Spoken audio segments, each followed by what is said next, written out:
The Audacity of Despotism: How the U.S. liberal mainstream media tried to swing the 2016 presidential election and failed, by Paige. Available now on Amazon. It's time we take back our hijacked mainstream media, America. For tyranny to prevail, a government requires the cooperation of its handmaidens of mass media. A co-opted fourth estate paves the way for despotism to flourish.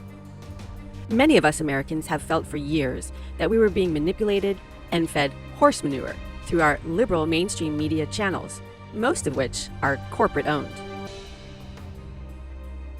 Living in the politically correct, mainstream media-induced climate of groupthink has even more ominous significance.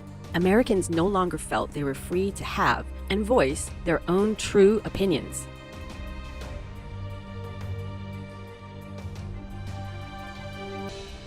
For an American citizen, home of the free, land of the brave, this is not just blasphemous, it's a sacrilege.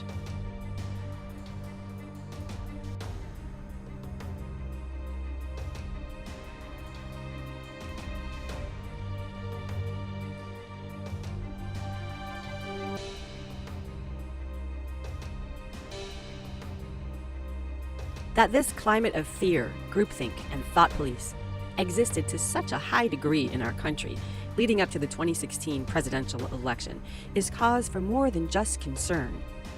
It calls for outrage.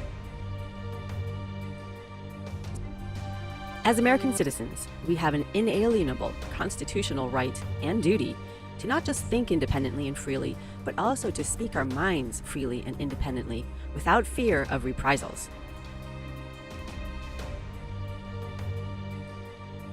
It's time we take back our media. It's time we take back our media from politically motivated puppet masters and demand that it serves its original intended purpose, to hold power accountable in an unbiased, nonpartisan manner. As American citizens, we need to take back our government, reassert ourselves in our media, and make our country safe and free again. The Audacity of Despotism: How the U.S. liberal mainstream media tried to swing the 2016 presidential election and failed, on Amazon and at paigedonner.info.